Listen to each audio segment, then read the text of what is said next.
अस्सलाम वालेकुम dear students, कैसे हैं आप लोग। स्वागत है आपका हमारे यूट्यूब चैनल सक्सेस पॉइंट पर। आज हम लोग बिहार बोर्ड क्लास 10 दरक्षा की किताब से कुछ इम्पोर्टेंट ऑब्जेक्टिव्स को सॉल्व करेंगे। बने रहिएगा हमारे साथ एंड तक, बहुत ही इम्पोर्टेंट ऑब्जेक्टिव्स को सॉल्व करने वाले हैं। चलिए वीडियो को शुरू करते हैं।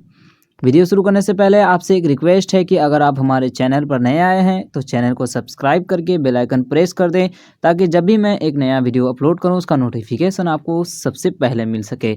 चलिए वीडियो में आगे की ओर बढ़ते हैं। चलिए देखिए क्या लिखा है पहला क्वेश्चन में कि वाल्दा के इंतकाल के बाद भीमराव की परवरिश किसने की?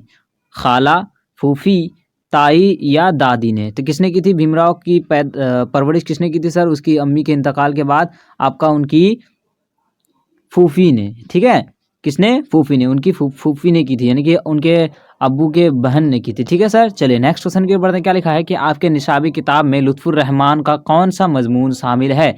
रिया, उर्दू ड्रामा निगारी और आगा हशर, भीमराव अंबेडकर,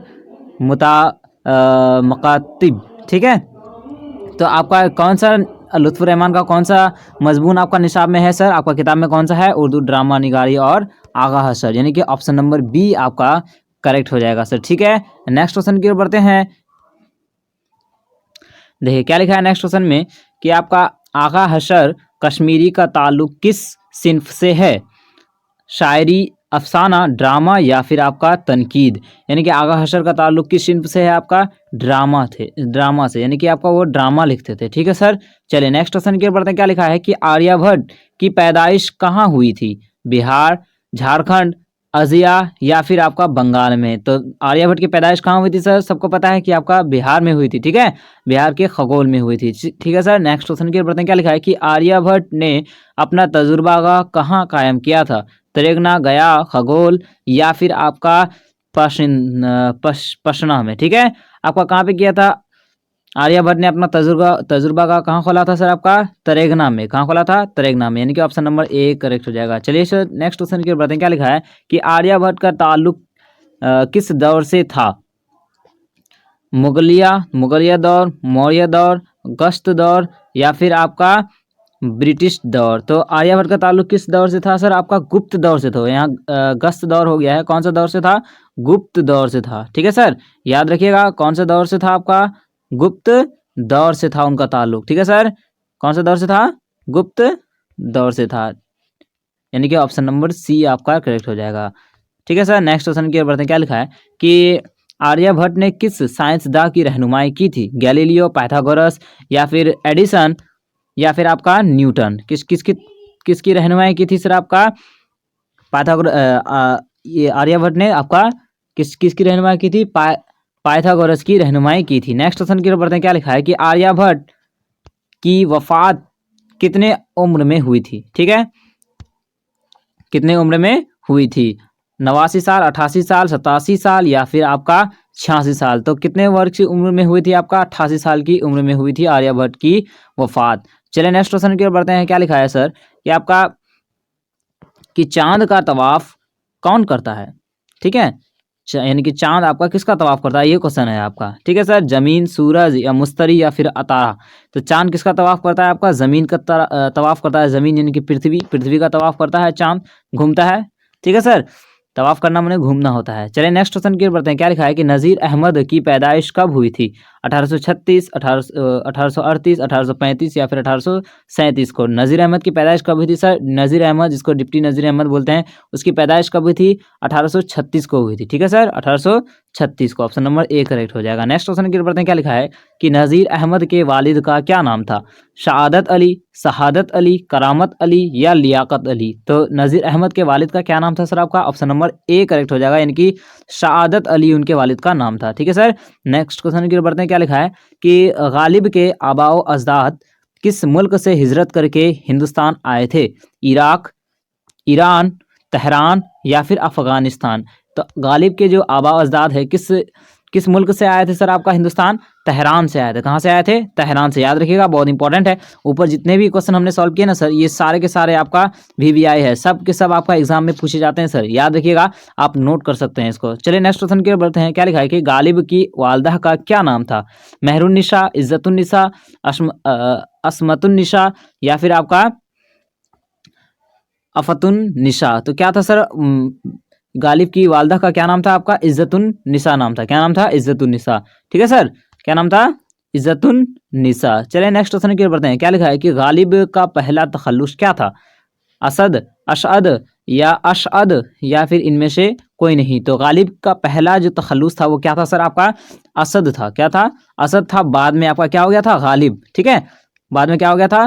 गालिब हो गया था। पहले आपका क्या था? उसका अशद नाम था। ठीक है, क्योंकि उसका पूरा नाम क्या है? असदुल्ला खां गालिब। ठीक है, चलिए सर नेक्स्ट क्वेश्चन की ओर बढ़ते हैं। क्या लिखा है कि कितने उम्र में गालिब की शादी हुई थी? 14 साल, 12 साल, 15 साल या फिर 13 साल। तो कितने वर्ष की उम्र में गालिब की शादी हुई थी सर आपका? 13 वर्ष की उम्र में। कितने वर्ष की उम्र में?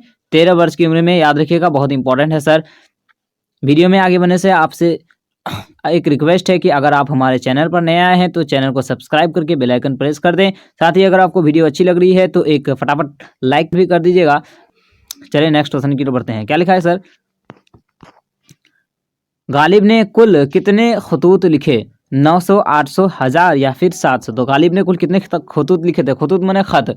कितने खत लिखे थे सर? टोटल आपका 900 खत लिखे थे उन्होंने। ठीक है, नेक्स्ट क्वेश्चन की ओर बढ़ते हैं। क्या लिखा है कि आपका शहबाज की वफात कब हुई थी? शहबाज, जिसको अब्दुल गफूर शहबाज पूरा नाम है उसका, उसकी वफात आपका कब हुई थी सर? 1908 में हुई थी। Option number B. यहाँ ऑप्शन ने दिया है, ऑप्शन नंबर क्या होगा? Option number B. ठीक है सर, बी में है वो, ए बी सी डी। चलिए नेक्स्ट क्वेश्चन की ओर बढ़ते हैं। क्या लिखा है कि अब्दुल गफूर शहबाज का ताल्लुक किस शोबे से था? रुकन, बिहार, ठीक है, यूपी या फिर आपका बंगाल। तो किस शोबे से था सर आपका? बिहार से था। ठीक है, किस शोबे से था आपका? किस शोबे यानी किस स्टेट से था उनका ताल्लुक आपका? बिहार से था। ठीक है सर, बिहार के थे आपका अब्दुल गफूर शहबाज। कहाँ के थे? बिहार के थे। नेक्स्ट क्वेश्चन की ओर बढ़ते हैं। क्या लिखा है कि मेहदी अफादी ने कितनी शादियां की? 2, 3, 4 या फिर 5। तो मेहदी अफादी ने कुल कितनी शादियां की थी सर आपका? 3। ऑप्शन नंबर बी करेक्ट हो जाएगा। चलिए नेक्स्ट क्वेश्चन की ओर बढ़ते हैं। क्या लिखा है कि जिस्म की जमा क्या है? जमा, वाहिद जमा तो आप लोग जानते हैं। ठीक है सर, प्लूरल जिसको बोलते हैं। जिस्म की जमा क्या है? जशाम, जुसूम, अजसाम या फिर आपका रूह। तो जिस्म की जमा क्या है सर आपका? अजशाम होगा। ऑप्शन नंबर सी करेक्ट हो जाएगा। नेक्स्ट क्वेश्चन की ओर बढ़ते हैं। क्या लिखा है कि आमद का जिद क्या है? जिद माने उल्टा।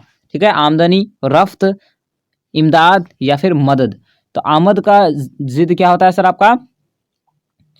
रफ्त होता है। रफ्त, आमद माने आना होता है। आना का उल्टा क्या होगा सर? जाना। तो उसको रफ्त बोलते हैं हम लोग। चलिए नेक्स्ट क्वेश्चन की ओर बढ़ते हैं। क्या लिखा है कि आपके निशाबी किताब का क्या नाम है? कहकशाए उर्दू, रोशनी अव्वल, दरख्शाए अव्वल या दरख्शाए दोम। तो आपके निशाबी किताब का क्या नाम है सर? आपका दरख्शाए दोम नाम है। क्या नाम है? दरख्शा दोम। चलिए नेक्स्ट क्वेश्चन की ओर बढ़ते हैं। क्या लिखा है कि आपका कि फौलाद के मानी क्या है? प्लास्टिक, लोहा, टीन या फिर आपका हीरा। तो प्लास्टिक, सॉरी, फौलाद के मानी क्या होते हैं सर? फौलाद माने लोहा होता है। क्या होता है sir? Option number B correct हो जाएगा। फौलाद के मानी क्या होती है?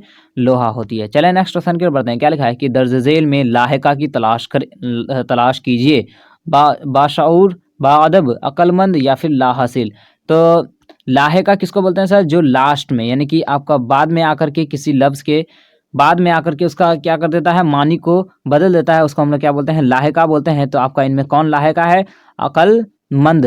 ठीक है, कौन लाहिका कौन है? लाहिका कौन है सर आपका? अकलमंद, क्योंकि अकल में आपका मंद लग गया है। ठीक है, तो इसलिए क्या हो जाएगा आपका? अकलमंद आंसर हो जाएगा। ठीक है सर, और जिसको हम लोग हिंदी में क्या बोलते हैं सर? लाहिका को प्रत्यय बोलते हैं। ठीक है, पर क्या बोलते हैं? प्रत्यय, याद रखिएगा। चलिए नेक्स्ट क्वेश्चन की ओर बढ़ते हैं। क्या लिखा है कि आसमां के तारे तोड़ना का मतलब होता है बहुत मुश्किल काम करना, मुश्किलों से गुजरना या बुलंदी से कूदना या आसमां के तारों को देखना। तो आसमां के तारे तोड़ना का क्या मतलब होता है सर आपका? बहुत मुश्किल काम करना। ठीक है, ये मुहावरा है, आसमां के तारे तोड़ना, इसका मतलब क्या होता है? बहुत ही मुश्किल काम करना। वीडियो कैसी लगी सर? वीडियो कंप्लीट हो चुकी है। वीडियो अगर आपको अच्छी लगी है तो वीडियो को लाइक करके चैनल को सब्सक्राइब कर दीजिएगा और शेयर कीजिएगा अपने क्लासमेट्स के साथ, अपने दोस्तों के साथ। मिलते हैं एक और नई वीडियो के साथ, तब तक के लिए अलविदा। जाते जाते आपसे एक इल्तिजा है कि अगर आप हमारे चैनल पर नया हैं तो चैनल को तो सब्सक्राइब करना ही है, साथ ही अगर हमने इससे पहले भी बहुत से वीडियो अपलोड किए हैं अपने चैनल पर, अगर आप देखना चाहें तो हमारे प्लेलिस्ट में जाकर के देख सकते हैं। उर्दू, हिंदी, इंग्लिश सारे के सारे वीडियो हमने अपलोड किए हैं, साथ ही साइंस, सोशल, ठीक है, फिजिक्स, केमिस्ट्री, बायोलॉजी सारे के सारे वीडियो आपको वहाँ पे हमारे चैनल के प्लेलिस्ट में मिल जाएगा। आप हमारे चैनल के प्लेलिस्ट में जाकर के देख सकते हैं। मिलते हैं एक और नई वीडियो के साथ, तब तक के लिए अलविदा।